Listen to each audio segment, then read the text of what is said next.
दोस्तों, क्या आप जानते हैं कि एक इमरजेंसी ऐसी भी होती है जो कि आपको कभी भी, कहीं भी और किसी जगह हो सकती है। और सिर्फ ये कि इमरजेंसी कभी भी हो सकती है, बल्कि ये भी फ़र्क नहीं करती कि वो बच्चा है, जवान है या फिर बूढ़ा है। और फिर अगर इसका वक्त पे इलाज ना किया जाए तो फिर ये जानलेवा साबित होती है। अस्सलाम वालेकुम जी, मैं हूं doctor Aamir. Welcome to our today's health session. आज अपने हेल्थ सेशन में हम एक ऐसी मेडिकल इमरजेंसी को डिस्कस करेंगे जिसका नाम आपने ज़रूर सुना होगा। जी हाँ, बिल्कुल। आज हम डिस्कस करेंगे अपेंडिक्स की वजह से पेट में दर्द हो जाना।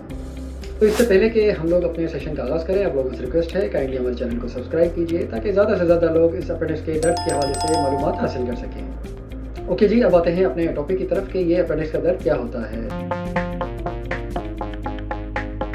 अपेंडिक्स हमारी बड़ी आंत के साथ जुड़ा हुआ एक छोटा सा लोथड़ा होता है जिसकी साइज़ तकरीबन कोई 35 सेंटीमीटर की होती है। अपेंडिक्स सबसे पहले 15वीं सेंचुरी में डिस्कवर हुआ और फिर तब से लेकर आज तक साइंटिस्ट इसी रिसर्च में हैं कि इस अपेंडिक्स का हमारे जिस्म में क्या काम होता है। तो आज तक की डेट तक तो पता नहीं पड़ सका है कि इसका क्या काम है हमारे जिस्म में। हालांकि अपेंडिक्स को अगर आप निकाल भी दिए जाए तब भी हमारा जिस्म बड़े आराम से काम करता है, हमारे जिस्म पे कोई ख़ास फ़र्क नहीं पड़ता है। लेकिन कुछ साइंटिस्ट का मानना ये है कि ये हमारे जिस्म में एक डिफेंस मैकेनिज़्म का काम करता है और बवक्त ज़रूरत अगर कोई इन्फेक्शन हो जाए हमारे पेट में तो फिर ये कुछ ऐसे बैक्टीरियाज रिलीज़ करता है जो उस इन्फेक्शन को ख़त्म करने में मदद करते हैं। लेकिन फिर भी ये सब मिथ है, लेकिन एग्जैक्टली इसका क्या फंक्शन है ये आज तक की डेट में पता नहीं पड़ सका है। अपेंडिक्स का दर्द तो हर एज में हो सकता है, लेकिन जो हमारे टीनेजर्स होते हैं उनमें इसके केसेस ज़्यादा देखे जाते हैं, मतलब उनके केसेस ज़्यादा रिपोर्ट होते हैं। अब आपको कैसे पता पड़े कि आपको जो दर्द हो रहा है वो अपेंडिक्स का है या फिर किसी और चीज़ का है। देखिए, अपेंडिक्स के दर्द की भी कुछ अलामत होती हैं। अगर ये आपको दर्द होगा तो कुछ साइन सिम्टम्स ऐसे होते हैं जिससे आपको पता पड़ सकता है कि ये अपेंडिक्स का दर्द है। मिसाल के तौर पे शुरू में तो ये दर्द आपको पेट के पूरे हिस्से में होगा, फिर आहिस्ता आहिस्ता रेडिएट करके ये आपके सीधे हाथ की तरफ जाएगा और फिर नीचे की तरफ ये रेडिएट कर जाएगा, जिसे हम लोग मैकबर्नीज़ पॉइंट कहते हैं। देखिए, अगर आपको अपेंडिक्स का दर्द होता है तो अमूमी तौर पे तो ये होता है कि या तो आपका अपेंडिक्स सूज जाता है, मतलब उस पे सूजन आ जाती है, और फिर इस तरह की इन्फ्लेमेशन को मेडिकल टर्म में हम लोग अपेंडिसाइटिस कहते हैं। अपेंडिक्स एक ऐसा ट्यूब है जो एक तरफ से खुलता है और दूसरी तरफ से बंद होता है, और फिर अगर इसके खुलने वाली जगह पे किसी किस्म की ब्लॉकेज हो जाए तो फिर ये इन्फ्लेम हो जाता है, मतलब कि सूज जाता है। अब ये ब्लॉकेज किसी भी वजह से हो सकती है।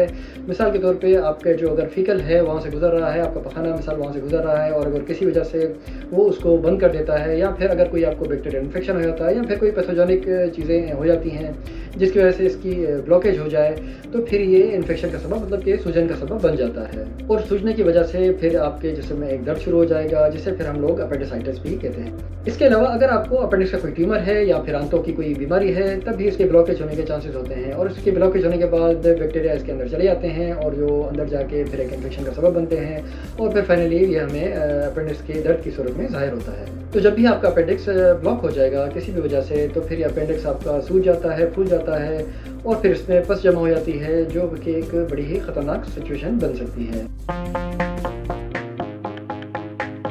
अपेंडिक्स का दर्द बड़ा ही सीवियर होता है। ये आपके नाव के बीच से शुरू होगा और फिर कुछ घंटे बाद ये रेडिएट करेगा आपकी राइट साइड पे, और फिर राइट साइड से मूव करता हुआ ये थोड़ा सा नीचे की तरफ चला जाएगा।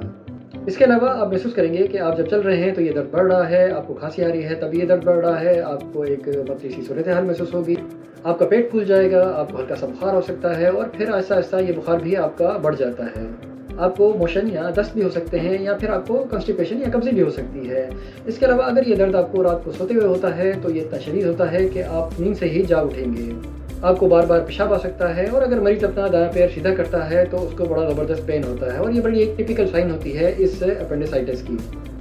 लेकिन प्रेगनेंसी में ये दर्द आपको राइट साइड पे एग्जैक्टली नहीं होगा, क्योंकि प्रेगनेंसी में फीटस चूँकि डेवलप हो रहा होता है और इसकी वजह से ये जो अपेंडिक्स होता है ये ऊपर की तरफ चला जाता है, तो ये आपको आपके राइट साइड के ऊपरी हिस्से में प्रेग्नेंट वुमन को हो सकता है।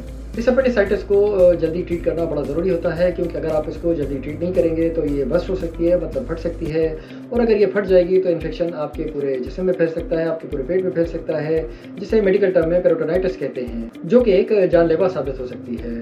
इसके अलावा अपेंडिसाइटिस की वजह से आपके पेट में पस के पॉकेट्स भी बन सकते हैं जिसे एब्सेस कहते हैं, और अगर इस अपेंडिसाइटिस में आपके अपेंडिक्स के अंदर कोई पस वगैरह होती है तो फिर आपको ऑपरेट नहीं किया जाएगा। आपके पेट के अंदर एक ट्यूब डाल दी जाती है जिससे आपकी वो पस मुकम्मल तौर पे ड्रेन कर दी जाए। इस दौरान आपको एंटीबायोटिक पे रखा जाएगा और फिर बाद में आपके इस ऑपरेशन का डिसीजन डॉक्टर साहब लेंगे कि कब इसको फिर दोबारा ऑपरेट करना चाहिए।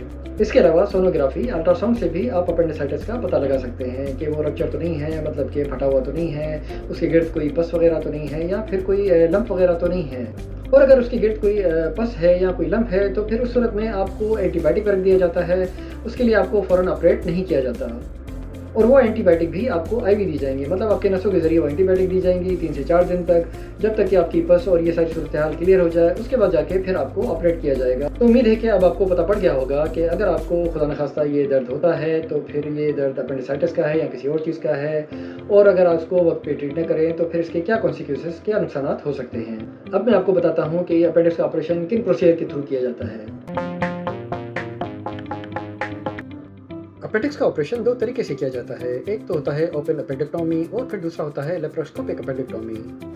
ओपन अपेंडिक्टोमी में आपकी सीधी साइड की नीचे की तरफ एक पॉइंट होता है जिसे हम लोग मैकबर्नीज पॉइंट कहते हैं। यहाँ पर एक चीरा लगाकर आपको ऑपरेट किया जाता है और फिर इस अपेंडिक्स को रिमूव कर दिया जाता है। जबकि लेप्रोस्कोपिक अपेंडिक्टोमी में आपको चीरा नहीं लगाया जाता। इसमें 2-3 किस्म के इंस्ट्रूमेंट होते हैं जिसको इंसर्ट किया जाता है आपकी बॉडी में और फिर इस इंस्ट्रूमेंट के ज़रिए आपका ये अपेंडिक्स रिमूव कर दिया जाता है।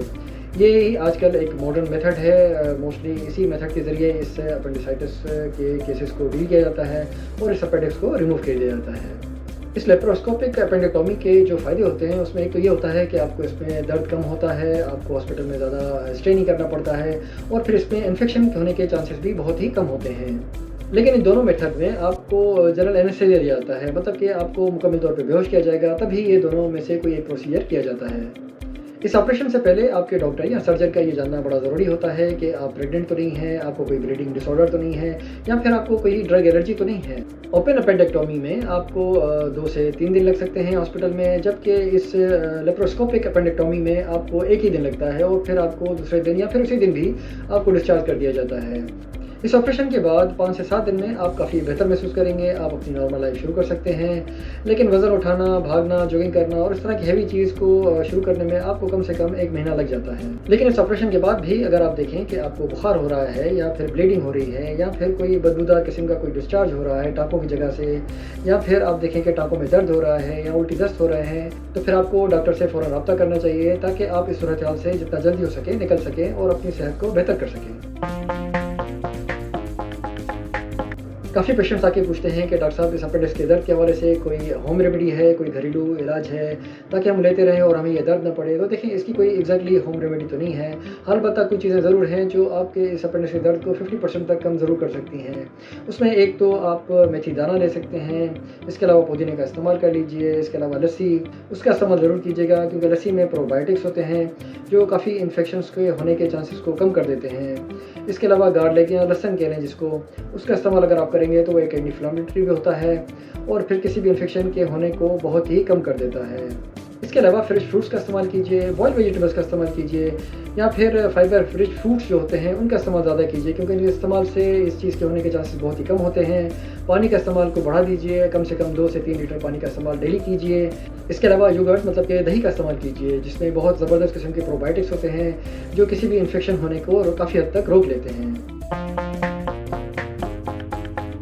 इनके अलावा कुछ चीज़ें ऐसी भी होती हैं कि जिनके इस्तेमाल करने से इस अपेंडिक्स के दर्द के होने के चांसेस बढ़ जाते हैं। मिसाल के तौर पे हाई शुगर को अवॉइड कीजिए, कोल्ड ड्रिंक्स को अवॉइड कीजिए, हाई फैट को अवॉइड कीजिए और फिर ऐसी सब्ज़ी जो कि गैस होने का सबब बने उनको बिल्कुल ही अवॉइड कीजिए। बेकरी आइटम्स को अवॉइड कीजिए, स्पाइसी फूड्स हैं उनको अवॉइड कीजिए। तो अगर इन सब चीज़ों को आप कंट्रोल में रखेंगे तो इस अपेंडिक्स के दर्द के होने के चांसेस बहुत ही कम हो जाते हैं। तो एक छोटा सा सेशन था इस अपेंडिक्स के दर्द के हवाले से। उम्मीद है आपको पता पड़ गया होगा कि अगर खुदा न खास्ता ये दर्द होता है तो कैसे पता पड़े अपेंडिक्स का दर्द है या किसी और चीज़ का दर्द है।